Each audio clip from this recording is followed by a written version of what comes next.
This is a special call meeting. It's more of an informational meeting, so we'll go ahead and call this meeting to order. I wanted to go back to 2010. Some of you who attended the town hall meetings back in 2016 are familiar with this information, but back in 2010 is when the subsidy first reared its ugly head. And it was because the funding for 911 had reduced. The landlines were starting to reduce, and so the subsidy started to increase. At that time, come on in. At that time, it was discussed who was going to actually cover the funding. We had an interlocal agreement with the city of Benton, Calvert, and the county. Basically, the fiscal court voted to take on that subsidy. There was discussion in the legislation that there would be some laws changed to help with the cell phone tax, and so that's where it started in 2010. Everybody understands or knows that the interlocal agreement expired in 2012, and that interlocal agreement, you want to pass that out? We're going to pass this out. You pass that out, Brad? Sorry. We're just going to pass that out so you have Chris's information. But the interlocal agreement expired in 2012, and the fiscal court was still waiting to see what the legislation was going to do. I believe it was 2013, Campbell County started I think that's when they got sued on the occupied parcels. But Campbell County was one of the first counties, and if you speak to Campbell County, their director, we actually had David down here, and he gave a presentation to the fiscal court. I think it was back in 2016, 2017. They were having these discussions long before 2010 because it hit their community as well. So it's not anything new as far as the subsidy and the constraints on the local budgets, but they were waiting to see what the ruling was going to be out of the state Supreme Court on Campbell County. It was about 2015, if I'm correct, that the state Supreme Court ruled that Campbell County putting the fee on the occupied parcels was constitutional. So that's what they did. At the same time, was it Garrett County? Garrett County had a water meter fee that was put on their water meters. They got sued. So that came out, I believe, 2017, 2018. So in 2016, that kind of gives you a background as far as how 911 ended up on the fiscal court's budget, the subsidy. If you go back to 91, when the interlocal agreement was created, the residential landline fee was $1.50. The commercial fee was $2.50. That's still the same today. Most communities across the state that are in the same position that we are, the original fee that was put in place hasn't been increased. And as you can tell, as that landline decreases, the subsidy is only going to increase. So government, elected officials have to make decisions. What are we going to do? Some choose to just bury their heads in the sand and pay that subsidy. I don't think it's fair. I don't think that fee today is a fair fee, and I'll explain that here in a second. But also, I'll tell you, in 2016, show of hands, who showed up to town hall meetings? I know, Justin, you did, but I know you did. I know folks over here did. In 2016, we had probably about 6, to my knowledge, town hall meetings. And it was very clear that the residents that showed up, when you showed, and we just basically showed the options at that time. We could increase the landline fee, which basically, who here has a landline? Okay? So if you got a landline, you pay residential $150. Who has a cell phone? Everybody's got a cell phone. You pay the cell phone tax. The difference between the two is that fee locally comes to the fiscal court. The tax on the cell phone goes to the state. The state then takes a portion off, and they redistribute those dollars out to the communities. So those are the two differences with the monies, the revenues that come in for the 911. Now there's some other dollars with the PSAP that we get because we are a PSAP, but basically that's the revenue. So we could increase that landline. If you've got a landline, back in 2016, the one thing I asked was, what would the cost be to operate 911? What is the actual dollar amount to run 911? And if we were to do landline fees, what would that cost be? And it was anywhere between $7 to $9. So it'd go from $1.50 to $7 to $9 is basically, I think it was $38 in the town hall meetings, if y'all remember that. Because I remember you asked me specifically, Mr. Davis, what is that fee? Because we don't want to come back a year or two later and increase the fee. So that was my biggest concern, was that we needed to get that fee nailed down. Because as elected officials, coming back and increasing the fee because we didn't do a good job on that to me would not be good stewards. So $38, I think, is what we approximated during those town hall meetings. I don't know if you remember that or not, but it still didn't fix the problem. This is it's like hitting a moving target. We've got to make decisions today so that we're not dealing with this 10, 15, 20 years down the road, or however quick technology changes. So it's something that I feel needed due diligence to look into. We pretty much knew that we were going to have to do something to get it off the fiscal court's budget. So 2015, when they came out with it's kind of interesting. Garrett County got sued, then they got sued again because the electrical companies wanted to, they were suing them because they weren't in the process to collect that fee because they saw it as a revenue stream. But either way, the state Supreme Court ruled that communities could put a fee on utilities to collect the fee. So that's kind of the history of where we came from in 2010 with that fee. We put the designs here on the table for you to see. We've been having the discussions. It kind of expedited because of the maintenance building burning. So we knew that we were going to be rebuilding a new facility. At that time, we took the opportunity to add 911 into that build. So that's what we did. And that's what's sitting here on the table. We just got those bids this past week, and the court's going to be discussing those bids. The other thing we need to do, obviously, our former director resigned, or not resigned, she basically had a job offer, so she left for a better opportunity, and that left us seeking a new director. I feel that we were very blessed that we had somebody like Chris and his qualifications to apply for this position.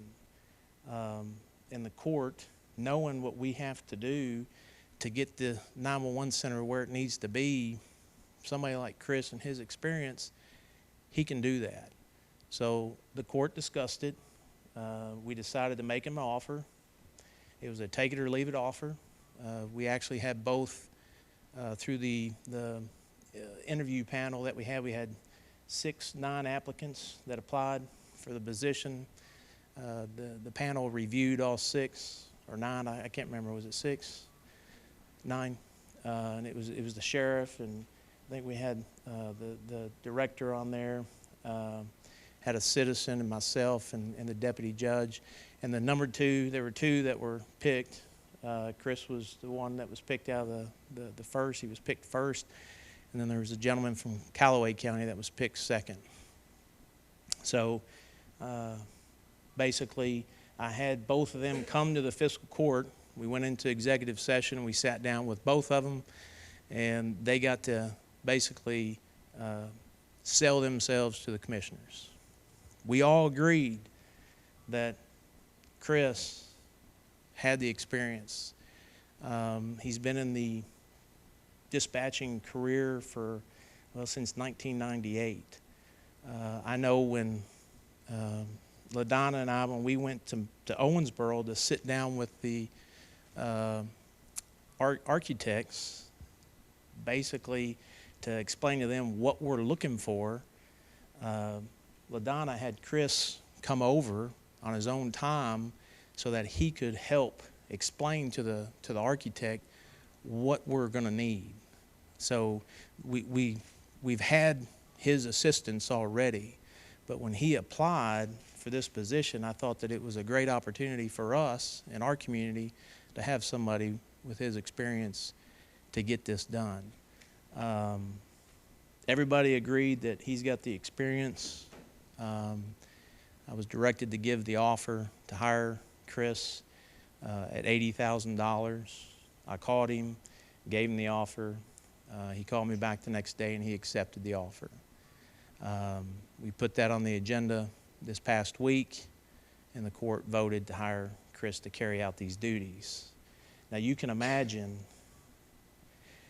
this is from the ground up, and I want to share what a true leader is, and not to discredit anybody else, but when he came in to interview, he fought for you guys. He's been in the 911 community since '98. It's his passion. So you're not only getting somebody who's got the experience and the qualifications, but he truly cares about 911. And he understands that across the state, dispatchers are forgotten about. They're typically in a dark room in front of a computer answering the phone calls. It's very taxing. This is a career.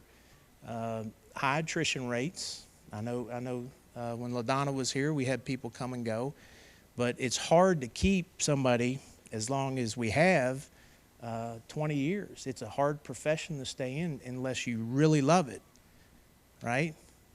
So he didn't fight for himself. His qualifications and experience spoke to us. We saw that. But he truly did see that, hey, you know, this is an opportunity. Marshall County made a decision back in 2016 when we did the town hall meetings that if we're going to have 911 in this county and not outsource it to KSP, and I forgot about that. I think in 2010 they had KSP, if anybody remembers, come here and give a presentation to the fiscal court about outsourcing to KSP. You know, nothing against KSP, but I'm going to call it the way I see it. KSP takes care of KSP. We all know that, all right?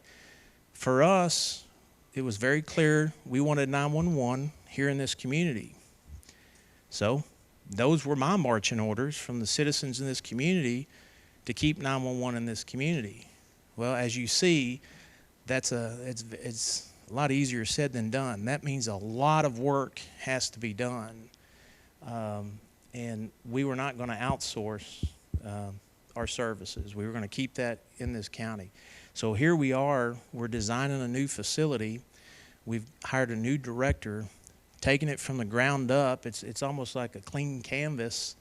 And with his experience, we're hoping, and we have expectations that we also gave him so that we can measure what we've asked him to do along the way to where when this is being built, it's going to be built for long-term success. But when he was fighting, what I mean by fighting is when he sat down, he recognized that dispatchers, they don't get paid enough. And the one thing I've been asking since I've been here is, what is the cost for 911? What is the true cost to operate and facilitate a 911 center? And I could not get a clear, definitive answer on that. But I feel like we can get that. And we can work to that cost, because here's what's going to have to happen. That funding source is going to have to be a fair funding source across the county. Right now, it's not a fair fee, in my opinion. In 1991, I think it was about 12,000 landlines. In 12,001.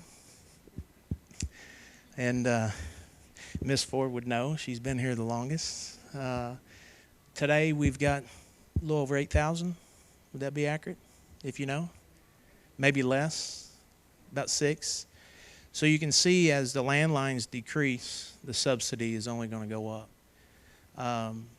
And because of that, the landline is not, again, if you don't have a landline, you're not paying that $1.50. And if I used to say with the subsidy, who actually works in Marsh County? Or should I say, who doesn't work in Marsh County? Okay. If you don't work in Marsh County, you're not paying the subsidy. So you see how unfair that is? If you don't have a landline and you don't work in Marshall County, you're not paying the subsidy. If you're looking at me, I know you're looking at me crazy for it, but it's occupational tax. That's what's funding the subsidy, is the occupational tax. You do pay the occupational tax if you live outside the county. You're supposed to. Marshall counties, I don't know. I lived in Paducah, and I paid Paducah's. School tax you do not pay, but the occupational tax you're supposed to pay. Well, now, whether they do or not, that's another matter. Yeah. Well, that's a big supposed. But either way, the subsidy, it's unfair with the way it's got it set up right now. So that's what we're trying to do. We're trying to hit several moving targets, trying to build a new facility, get somebody in. Today was Chris's first day, and the first day on the job, he acknowledged that we've got a new, what's the old system? The recorder?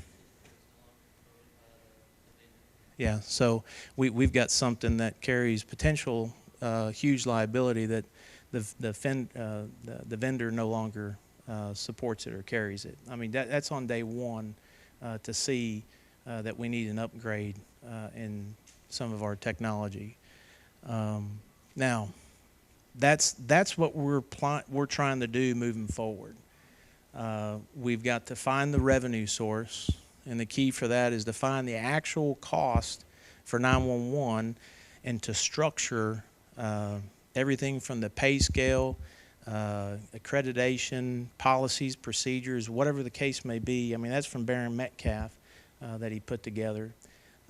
Those are the things that he's been instructed to do as well with the help of the existing staff that's down there. But that's just one thing that we're trying to get done. So when I want you to understand that the fiscal court, we support Chris because we know that we've got somebody that can actually get this done. The long-term goal is to keep 911 sustained, but it's also to get it off of our budget. And there's been a lot of talk on social media that's been inaccurate, and I don't let social media dictate my decisions. I'm just going to tell you that right now. But the social media, think about it, okay? We were very fortunate to have somebody with his qualifications even apply to come to our community.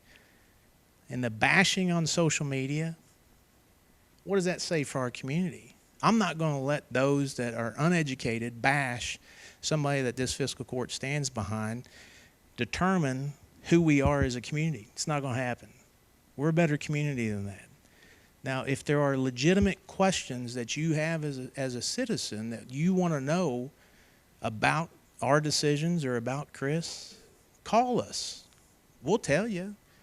Talk to us. Don't, and you may not be involved in the social media stuff, but I've really, as a community, and a man that him and his wife have moved our community, starting out a new career here, and what he's had to face, and I can tell you, he's taking it on the chin.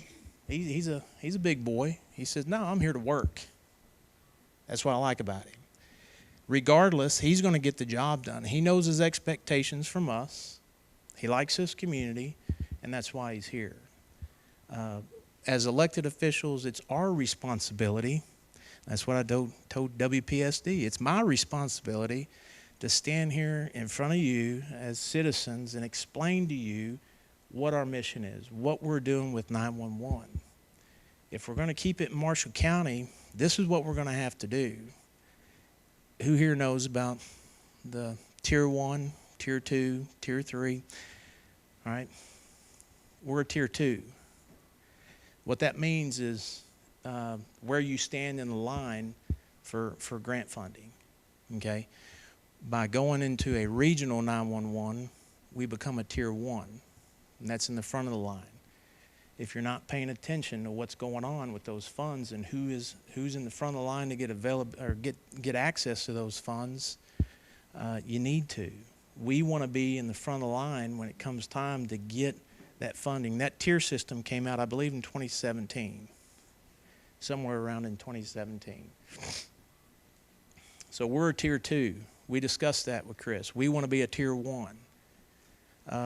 Some of the things that we're asking him to do, he's done at Barron Metcalf, where he just left as the 911 director. You know, his accolades, we passed out his information, his networking, the people that he has built relationships over the 20 plus years in the 911 community is invaluable. And you know, I from my own experiences, knowing people in certain places where you can make those phone calls to get information is very valuable. But that's what we're doing, and we're proud actually to give 911 a home that's going to be funded by this community. It needs to be funded by this community. The way it's funded right now, it's not going to sustain over time. So, commissioners, I don't know if y'all wanted to say anything. This was more or less just a informational meeting to share with you what our goals are and have been since 2016. The discussion has been started since 2010. So that's what we plan to do moving forward. Could I ask you a question? Yes. What other financial obligations do we have to meet to become this regional 911 center? And other than that funding, is there anything else that we get because of being regional 911? Well, I'd say that's a big question, and that's why we've got Chris here to look at what those costs are going to be. I can tell you that right now we're subsidizing out of our occupational tax about $372,000, and it's only going to continue to go up. You've got, just like today, that piece of equipment is anywhere from around $100,000 to $200,000. It's the unforeseen costs that we don't know that are out there, that, you know, something that we may have may be obsolete, or something that we have breaks. We're the bank right now. The fiscal court is. Go ahead. Yes. Go ahead. One thing that I'll add is I don't know the cost yet, of course, because I don't know the call volumes first day on the job, things of that nature for the other people who would come into the regionalized center. But what it does do, as far as revenue that it brings in, it splits the cost over a bigger population, more community, so it's cheaper for each person that becomes involved. Plus, it takes you to the front line in grant funds and other things of that nature. It puts you out in front because it is a collaborative effort. Well, you missed my question, because the question is how much is it going to cost us, not how much are we likely to get in. I understand that, but day one. I don't know what I don't know as far as what you're paying now and what we need to do to build it. A regional 911, so we were talking about serving more than one county. Yes. That's the go. And sharing those costs Do you have over an that. idea of how many other counties would be involved in this? It could be 0 to however many. But what we're going to make sure that we do is whatever we consolidate with is that the call volume doesn't tax us. So as far as what the cost to you is, right now we can tell you what the cost is. But we want to do is have something that's consistent across the board. I don't want to throw a number out there because we haven't even sat down to look at it in terms of the option that we're going to be putting on the table. I'd rather discuss that first with the governing body and Chris, and then present that to the citizens so that you know exactly what the cost is going to be. When you get this cost figured out, does that include his salary that's taken out of the fiscal court? Yes, once it's taken out of fiscal court, that cost is not only going to be his salary, but it's going to be the salary of the current dispatchers, because there's not it needs to be a pay scale that needs to be put in place for them. That it's, one, is competitive, and two, so that we retain employees so that they're not leaving because the pay's not enough.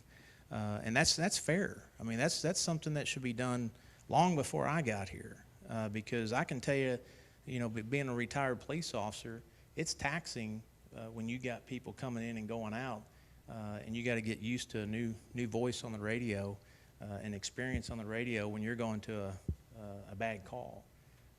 So the pay is got to be built into that equation as well, and that's what he's here for. He's already done it.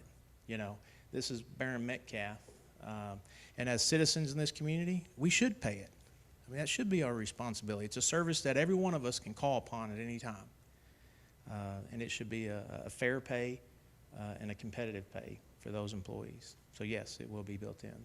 So are you looking at a tax increase, or are you looking at other options? It's not a for each tax. individual family? It's a fee. So it'll be a fee. From somewhere, you don't know where. Well, we're looking. I don't want to give you a number because No, but I mean, a fee from, are you gonna attach a fee to my water bill, or are you gonna attach a fee to my electric bill? something like that, yes. One of those, yes. Okay, but it won't be in my annual taxes? Probably not. No. The goal is to have a fee in place that you're paying monthly, not annually. And once we get that, yes, we're going to share that with you. And when that's established, the goal is the landline fee that's in place now is taken away. You don't pay that. So you take away the landline fee and you put another fee in place that covers more people. Right now, we're hitting 6,000 to 8,000 in a community that there are a lot more folks that we can hit to make that fee fair and spread that out across the community. Does that make sense? Now, we sat down in executive session and we discussed it. To get Chris here, $80,000 is above normal. But we knew what we're getting, and we know what work's got to get done, and that's why he's here. Our goal is a regional 911 center. We do have some counties that are interested. We've got some counties that are with KSP that don't want to be with KSP. So we want to offer them a home that's closer. So yes, we're going to be out marketing it and trying to get those counties to come to our community. Are you gonna drop the fee if you get more counties and more people? Or not drop it, but reduce it? Well, again, I don't want to. Is it gonna stay the same? If you get 1,000 people or 100 million people, I'm still gonna pay the same fee? There will be a point where we're going to have to figure that out. The landline fee right now, if we determine a better, our goal is to determine a better funding source. And when we do that, we're going to get rid of the landline fee. As we try to take on other counties, we're definitely going to look at that. And that may be a factor that we don't take on those counties, or we may require those counties to do exactly what we're going to do right here in Marshall County. They're going to have to, elected officials are going to have to do just like this, stand in front of the citizens of our community and make these changes. Burying our head in the sand on this issue, it's not, look where it's got us. It's not working. So we're stepping out and we're going to make those tough decisions. But it may be something where if a county wants to consolidate with us, we tell them, we know that if it's your general funds, you need to put something in place like we do here in Marsh County before you come to us. And that, to me, that just makes sense. But all that's going to have to be communicated. Yes, sir. Did you, when you were talking about hiring Mr. Freeman, did you any time consider his salary, offering him a salary with a contingency in a contract that his pay would be up to that if he proved himself and could do these things you're hoping he could do? No.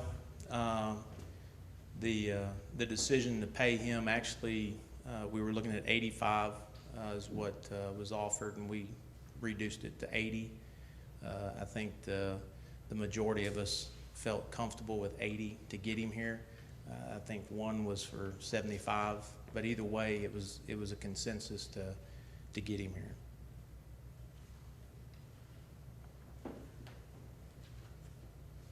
Yes, sir. Judge, did we ever at any time offer the existing employee, and again, this is nothing against you, sir, the existing employee the opportunity to get a pay raise to stay since she was doing a pretty decent job? Yes, she was. Do you agree? Well, no, she was doing a job, a great job. But here's something that you have to look at. She got a job offer, and when she left,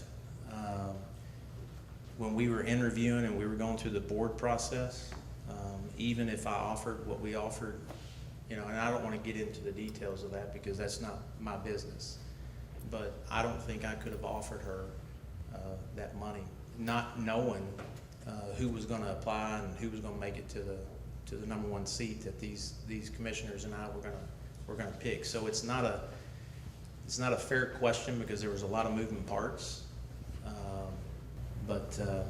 So she announced she was leaving, then had an opportunity. Yeah, she came to me and said that she got a job offer, and she was, I think first she was going to pray about it, and then she came back and said, I'm going to leave. In which to be honest with you, I supported her either way. I know Brad and I sat down and we're going to miss her, but also she had a great opportunity, and I was going to support that too. So, Thank you. yes, yeah. And LaDonna did a great job while she was here. And I think it was unfortunate for the Facebook posts and stuff out there but this is why we're here tonight, so that people. That's why I asked. Yes, thank you for asking that. Yeah. Anything else?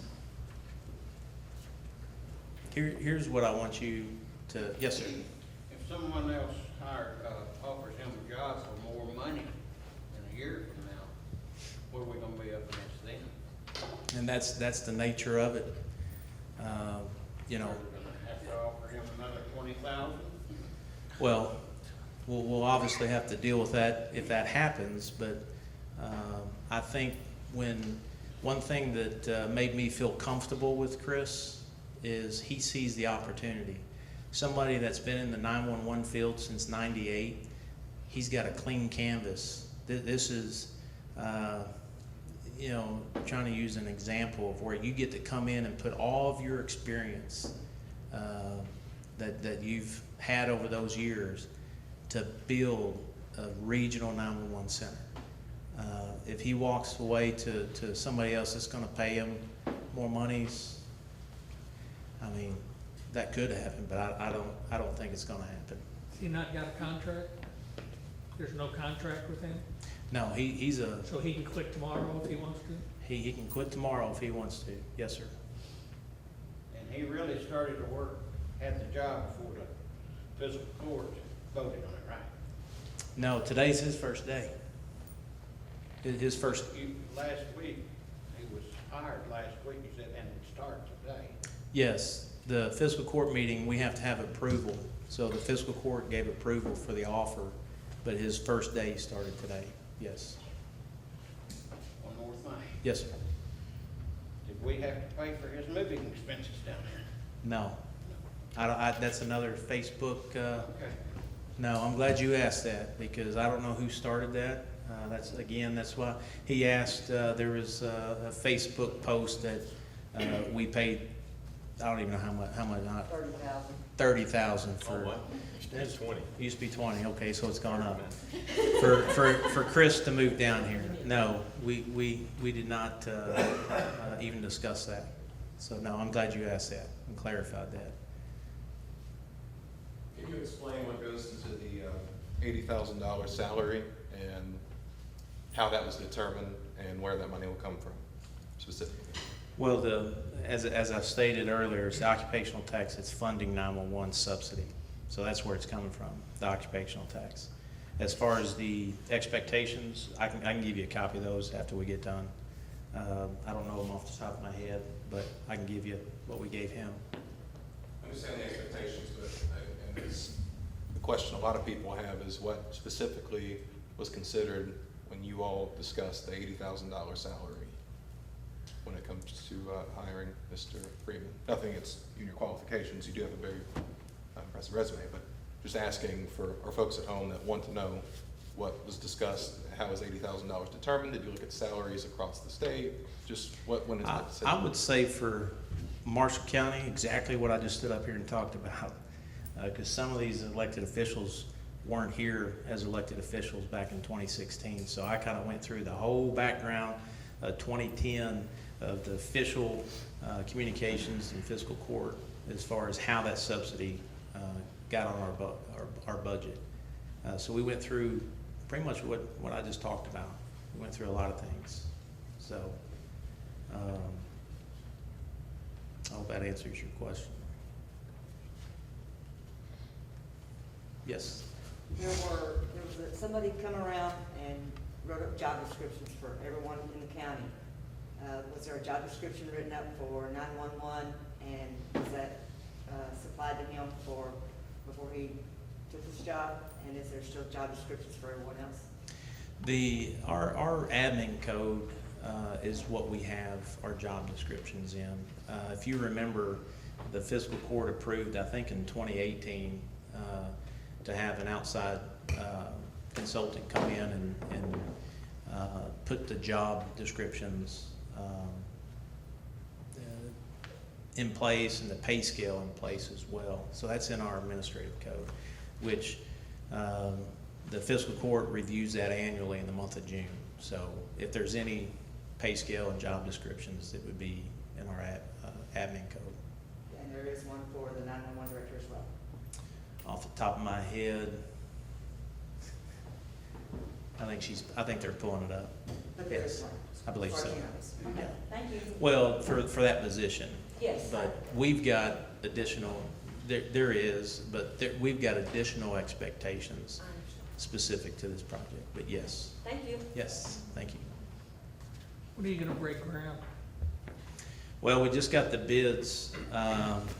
The fiscal court's gonna meet on the 21st to discuss the bids, so we're in May. I think it's gonna be a 9-month project, so we may start in June. So you're gonna be in the same location that burned? Yes, yes. Is money already allocated for that? Yes, we're gonna be using monies out of our,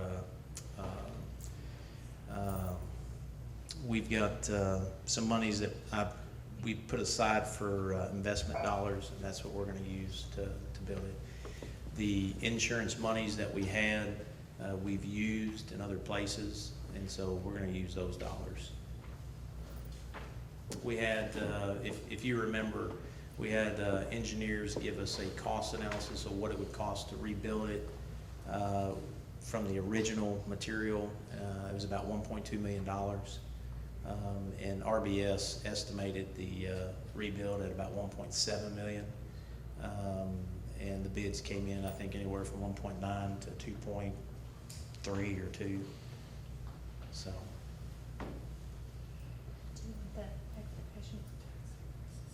Oh, is that it right there?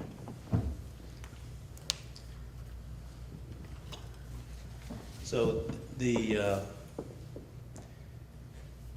this is the expectations that we gave Chris. The funding, as far as funding, and I'll just read this to you. As a first priority, the director will create and execute a plan to bring in revenue to fund E911. The fiscal court has identified monthly fees on electric service as the best solution for Marshall County.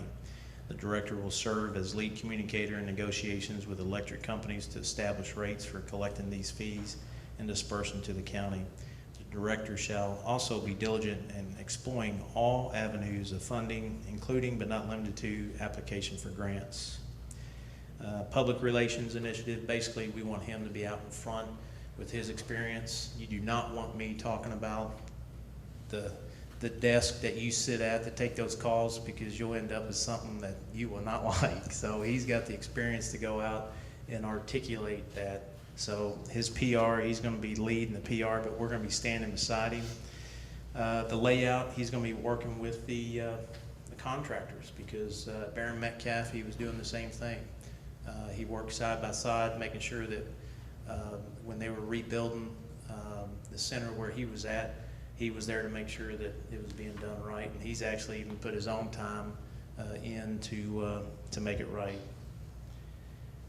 We got the framework.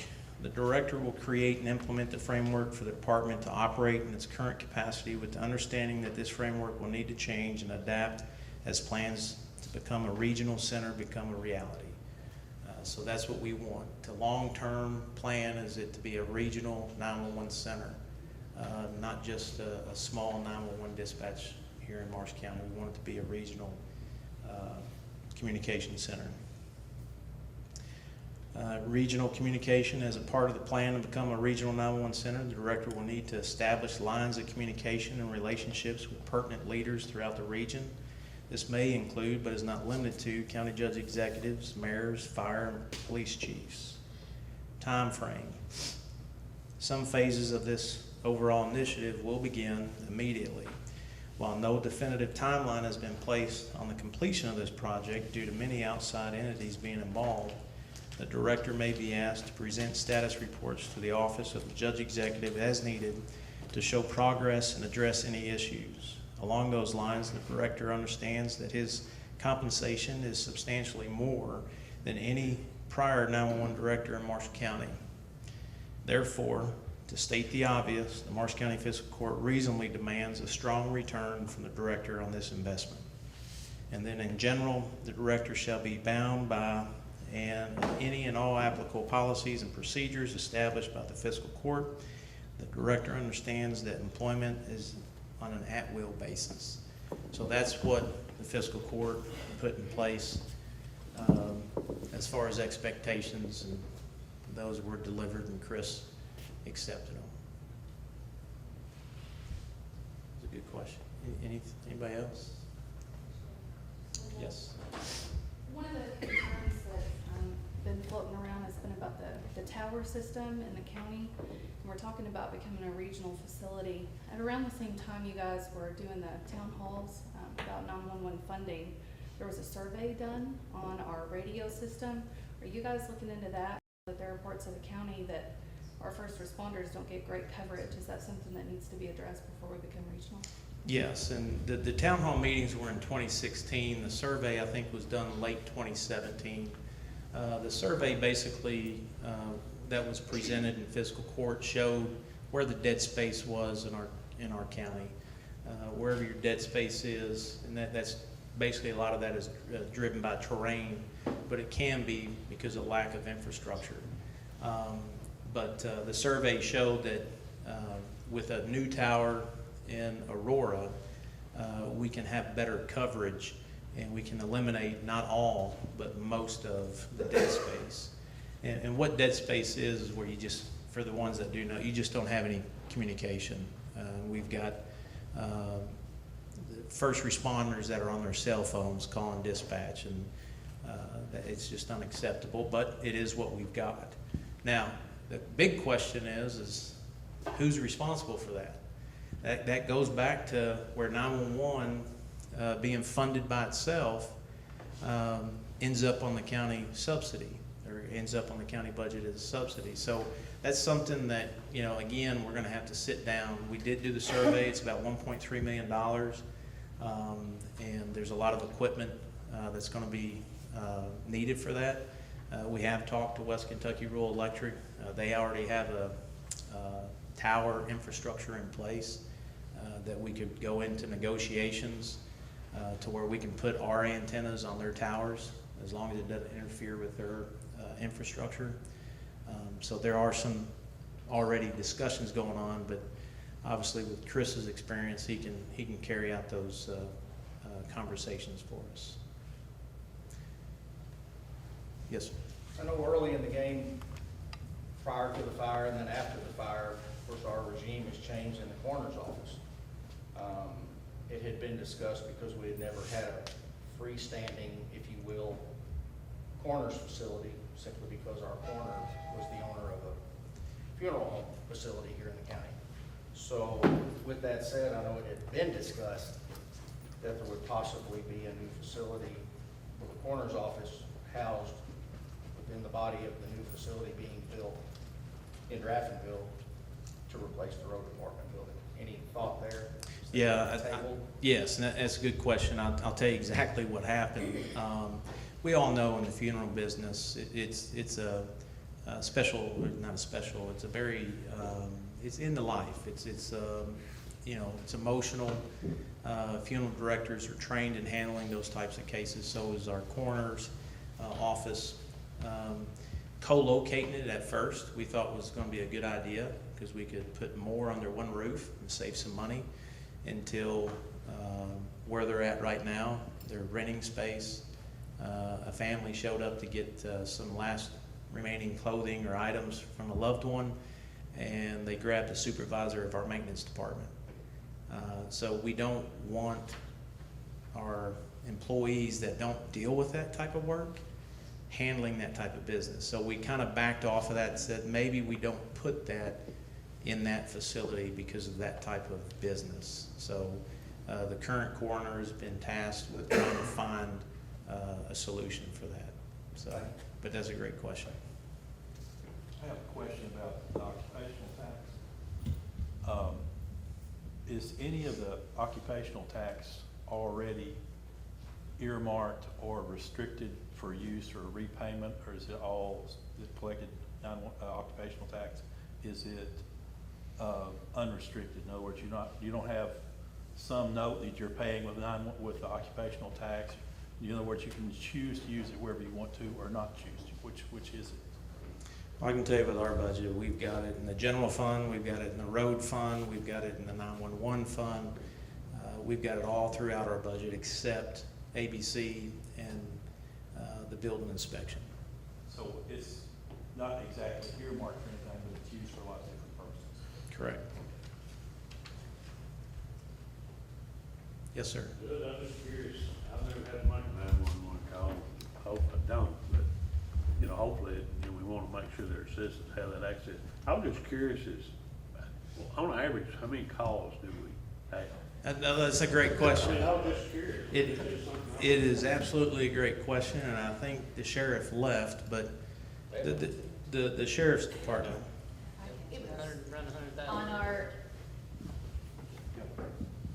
On our main, my name's Sheila, I work for 911 as the dispatch supervisor. On our main phone system, we answer approximately 62,000 calls a year. That's 911 in combination with admin calls as well.